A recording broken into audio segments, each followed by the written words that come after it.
Schmack-a-magab, I'm very, very excited to have the hardest working band that I know of. Faethom, Mariela, and David. Welcome, welcome. Oh, Ah, thank you, Ralph. How are you?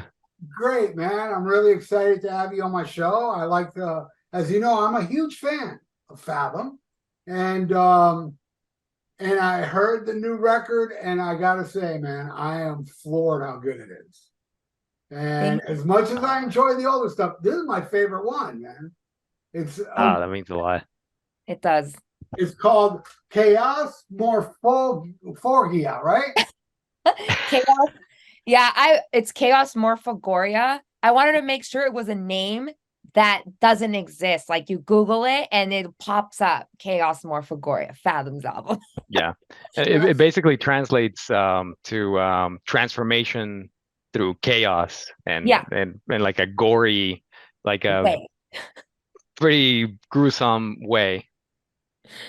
well, that's awesome. Yeah, I've always said like when I had that band Combat that I was not happy with the name because if you type of combat, there's either war stuff or bug spray. So it's cool coming up with Your a own word that word. doesn't exist Yeah. because when you type Yeah, it in, it's going to direct it straight to you. absolutely. Yeah, It, that's it's what we like about name, adding the E in our your name name. as well, because before it used to be just Fathom. Just the regular spelling. But then this band from New York, it's like an Irish folk band from New York, contacted us, and they were being a little bit threatening, that they might start something legal. So we said, yeah, let's just add the E. They've been around longer than we But have, a there's lot a longer. lot of fathoms, a Yeah, lot. there's a lot Like of them. Yeah, Fathom. So I was like, you know what? Let's just add the E in there. And, yeah. it's And it's better. the I'm old glad English people call us spelling. It worked Fathom. out. That's what a lot of people call us Fathom. I'm like, you know what? As long Yeah, as we're the only Fathom. Well, ending it with an E, it's still pronounced the same. Yeah, it's still yeah, pronounced the same. yeah. It's old Uh, English, still pronounced the same. Still means the same. so when did you start working on this? What I consider a masterpiece. Wow. Well, thanks again. But 2018 is when we started writing the music for this I album. was telling you it was Probably 2016 because maybe 2016 is when we really started like the first two, three songs. there's a And particular then, riff that I yeah. know started in 2016. Oh, yeah. Yeah, 2016. Yeah. It's been a long time. And it Yeah. has an intro and an outro that's Mariela. You were telling me a little bit about this before, but I think you should talk about it. It is Rise of the Teen Nine Star. Did I mispronounce that too? Totally. That It was really close though. was But so close. it's called Rise of Tianantal. And if you've seen the cover art, you'll see there's a warrior like witch like extraterrestrial warrior woman. And I needed a good name for her. So, and I couldn't come up with anything. I had a list of the silliest names ever. And finally, like my partner, he's like, I can donate a name that I wanted to give for years that I've had in the back of my mind for a band. And I'm like, what is it? He's like, Tianantal. I'm like, okay, let's go. Yeah. Tianantal. Thank you. So we did the intro. And I mean, I recorded the intro, and I was very much like I was telling Ralph that I had watched Tron, like the old Tron, obviously, a few days prior, and I was like so inspired by that I went in and wrote Rise of Tianantal, and then Chaos Morphogoria at the end, which is the title track of the album. I basically was inspired by Vangelis, Blade Runner, and I wanted to do something in tribute to him, passed away. So it's amazing, amazing. But Tienental is a Hungarian word, right? It's not really, it's just a made up word, another made up word. Oh, okay. All right. And then the band comes in with a Blackfire Star, which, man, it is so awesome. It's so far it's my second favorite off this album. I mean, it is tight, it's brutal, and it's like, bam. You have anything to say about that killer tune? Dave? Which one? You said Black Fire Star? Firestar, yeah. Okay. Yeah, well, yeah, well, it started with that riff, that beginning riff, that was really inspired by Saxon, really. Back in 2000, I think it was 2017, I played that, well, we practiced all those songs for the Saxon tribute with Made of Metal, and a lot of great riffs and a lot of inspiration came from it. And one of those was that particular riff. It does not sound exactly like any Saxon song, but to me it has that essence. So that's the riff that it started with, and then of course it started morphing into Fathom. It's not just traditional heavy metal influence, but it's also very you know extreme as at the same time. So, but yeah, it's a song that has been brewing for a while, had some changes and additions, and in the end, it worked out really good, I think. And as part of like the story behind it too, that it's basically Tianantal is conjuring up a Black Fire Star, which is, I say a lyric. Black Fire Star is the spacecraft of evil, master of the skies, and that's what the song is about. Her conjuring up this spacecraft as an extension of herself. So it's all about that, like awakening up, because they're going to go off to some adventures. They're going to travel to different planets and fight different monsters, and that's basically the story behind the Blackfire Star. This is not a concept album, is it? It is Oh, it's it is. and it's a sci-fi though. Like, this is like our first sci-fi concept album. We usually do horror. This is Yeah, a I was gonna story. say, your past ones, I believe there was one that was a concept album. Or Yeah, was well, all of them, yeah, they were all, yeah. Yeah, all three full lengths. Well, this is the third one. The EPs are the only ones that were like little chapters of what was to come on the next release. But yeah, all of them have been concept albums. Well, I gotta say, I mean, so far, because I've only listened to this album for a week, but I will say so far, the Ancient Powers to Be is my favorite off here. It Yeah. is so good. I love the vocals are just outstanding. What you do with the heaviness, but also the clean vocals, and the band is so tight. I really, really love this song. If you ask me, this should be the first single. Well, we did release like 2 weeks ago, a lyric video that I did for that one in particular, because we felt that would be a good one, like the first one for people to hear. Yes. We just kind of all became one of like a favorite of all of ours. It's also kind of a shorter, more like catchy. It's, I don't know, and there's clean and the growls, so you get both worlds of a lot of keyboards going on there too. Like, try to put a lot of 80s style keyboards in there. So yeah, the lyric video, you can sing along with it. I hope, I'm glad that you liked it. Yeah, Oh, and it's my and I really like the lyrical approach that Mariela decided to take on this song, because it's not only part of the concept, but you can also extract it out of the concept album, and it could mean a lot of things, different things. If you go through the lyrics on the lyric video, you'll realize that it's really talking about something that we all experience in some way. There are ancient powers that be that are constantly going to be overseeing everything and dictating pretty much what's going on, no matter what we do. So this song is kind of like make up your own mind what it means. It has different meanings. Honestly, In a way, really, the whole album is. itself, it's like a metaphorical journey of transformation, basically. Like, I wrote this in a period of time, like the lyrics, where I was going through a lot of obstacles, different tough things.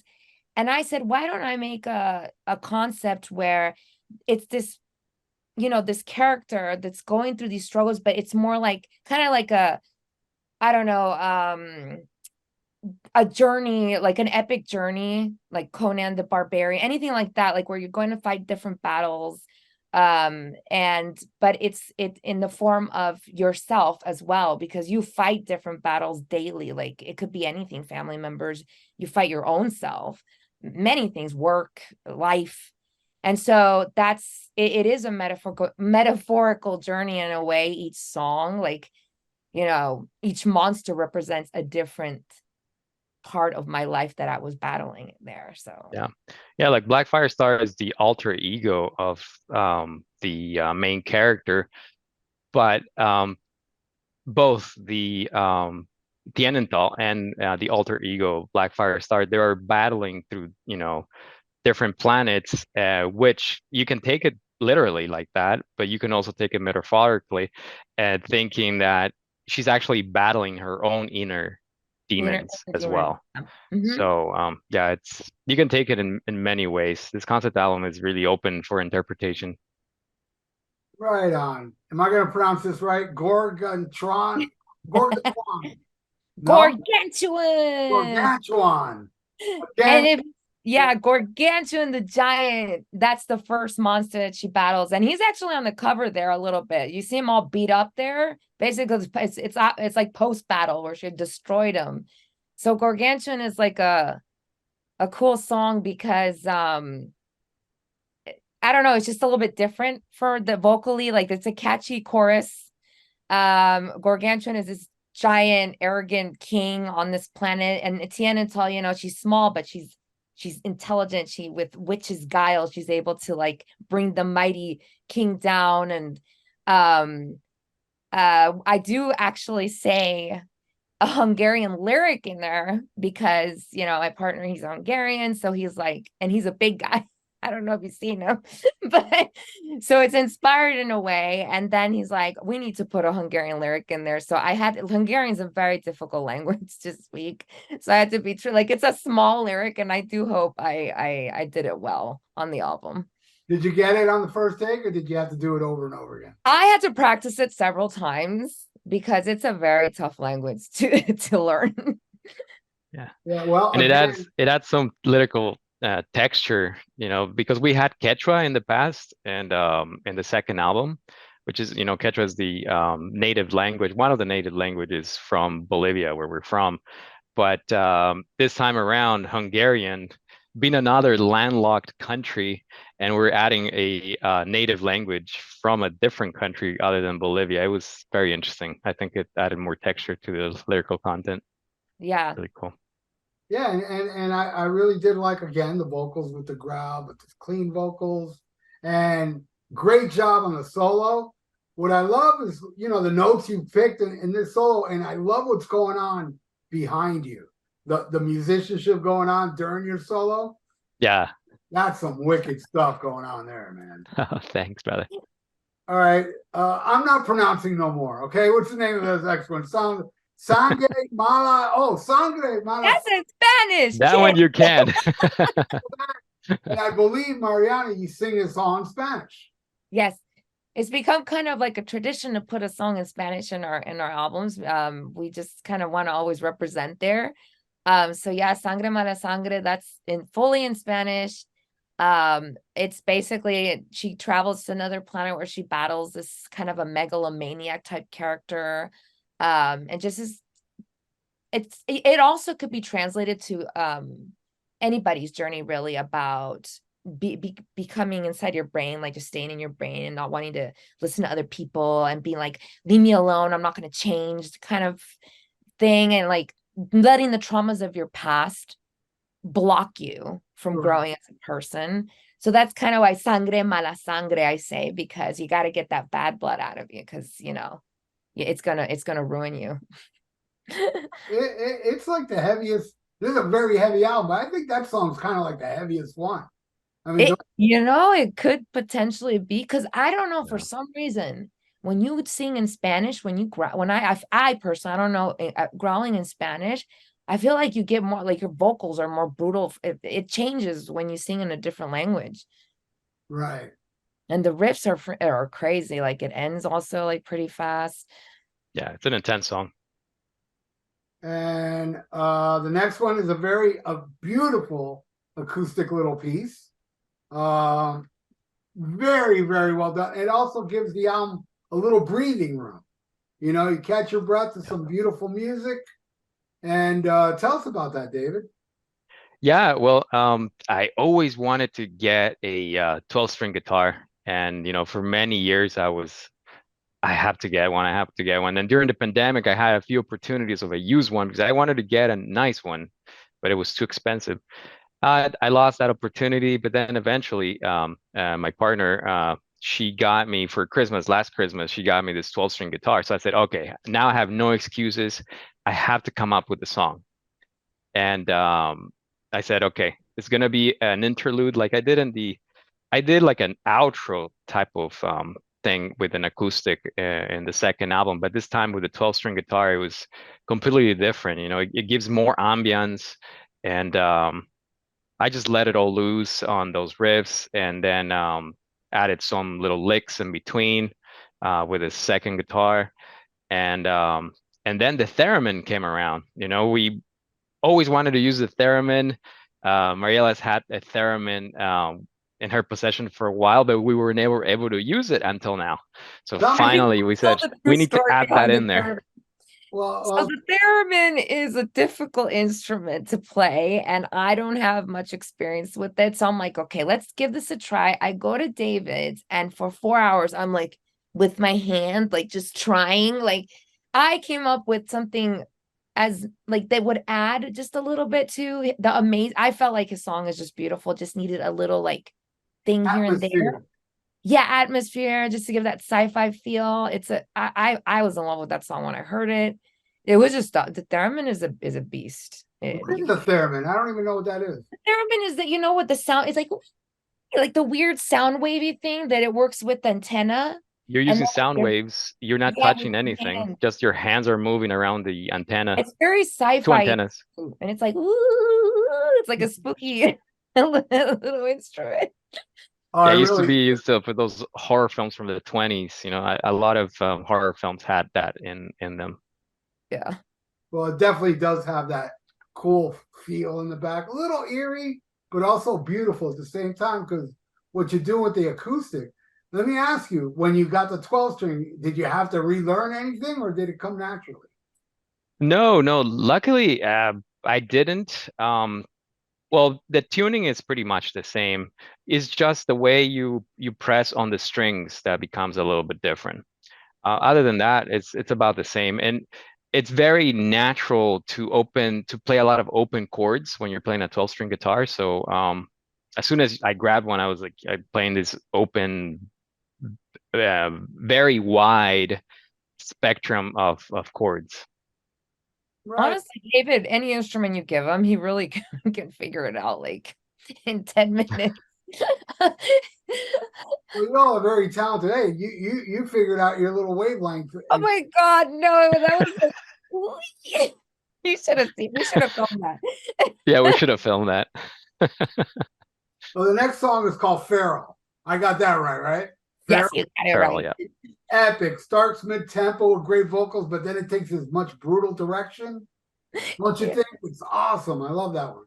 What's the story behind that one?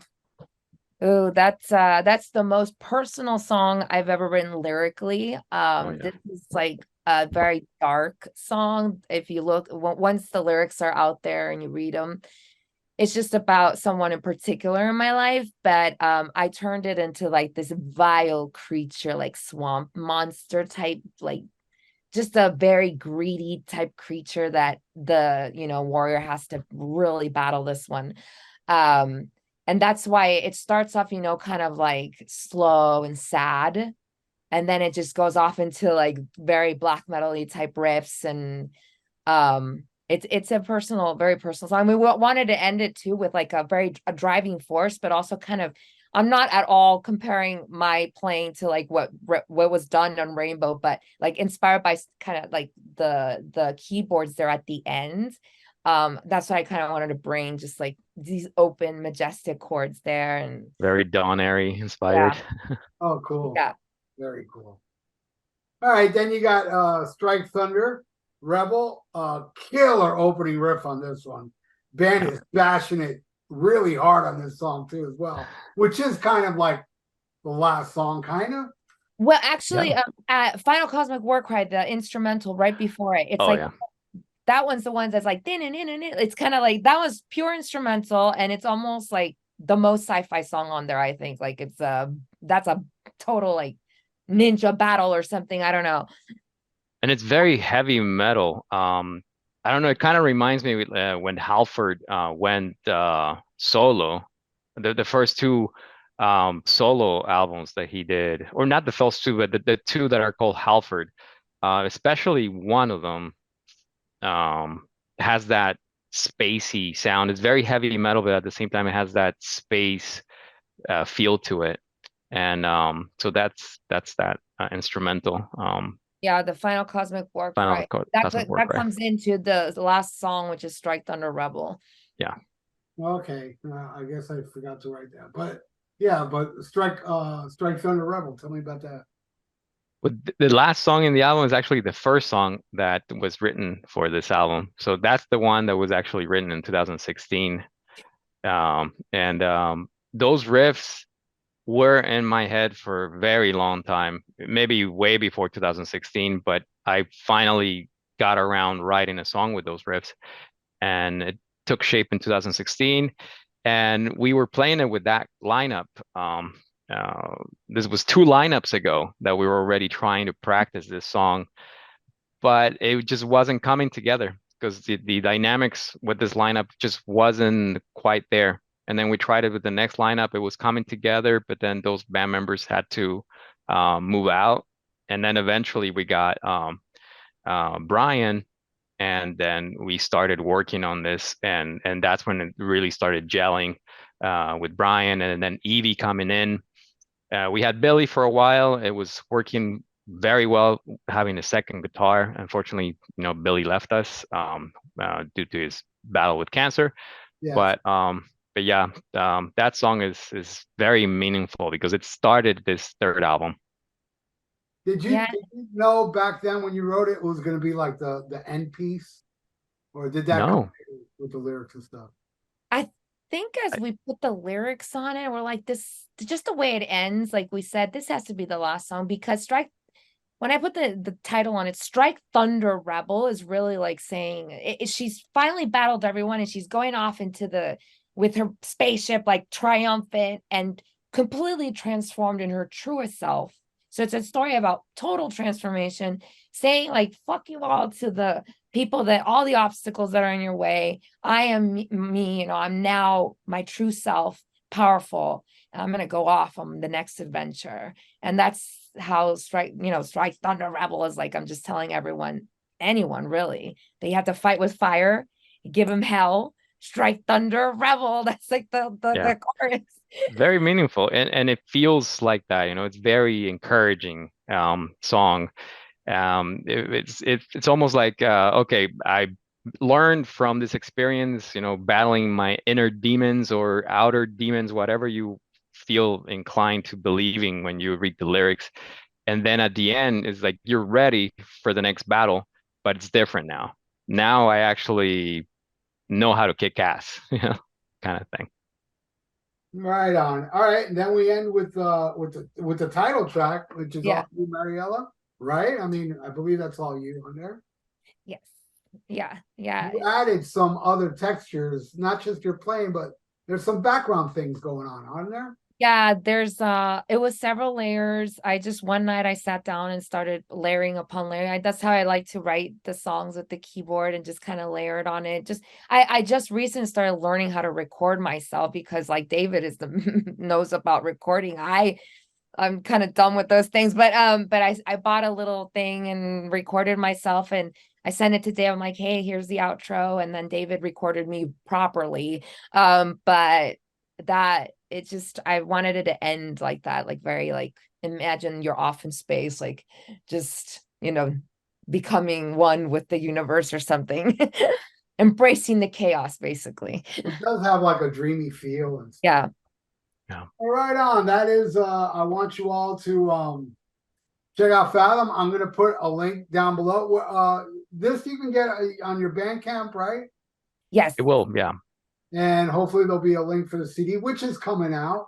And I want to thank you both. Is there anything else you'd like to promote before I say goodbye to you? Two awesome musicians from South Florida.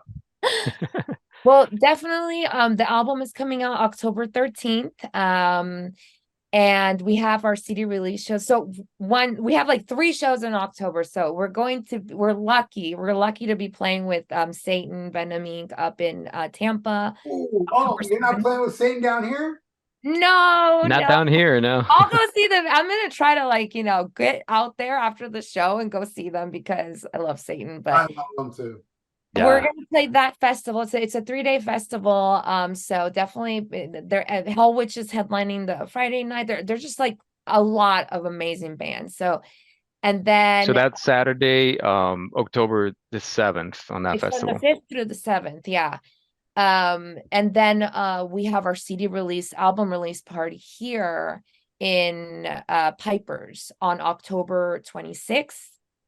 And Which then falls on a Thursday, but hopefully people can come out. yeah, I'm hoping it'll kickstart the Halloween weekend. So I know a lot is going on, but you got to come out. We're playing like, the whole album plus some other songs, and it's gonna be really cool. We have great bands on there. We have God Rot, Mannequin Kind, or Weaver. And then we're gonna play Black Mass Festival, also do another release there on October 28th. That's a Saturday, I believe.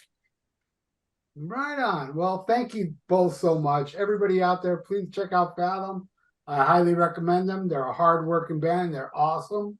And I played many shows with them back in the day. Yes. Ralph. Yes. Always had a Great memories. My favorite time playing with you guys was when we went up north somewhere and played some bar from the guy from what band was he in? Atheist. You remember Yes. that show? Oh Yes. my God, that was Kelly's so much Kelly's live. fun. Yeah. I got Kelly. so Yeah. I think drunk. Kelly still has that venue. I'm All not got sure. Yeah. I was beyond drunk that night. That was I know. what happened after that show. Last thing I remember was me and Mariela doing karaoke.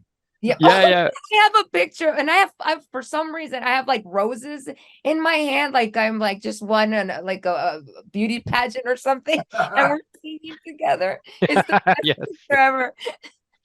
Well, Yeah, and then we started playing with Alex Marquez. Started playing Ángeles del Infierno, Maldito sea tu nombre. But I was already so drunk that I didn't know what the hell I was doing on the guitar. I love when you all play Maldito.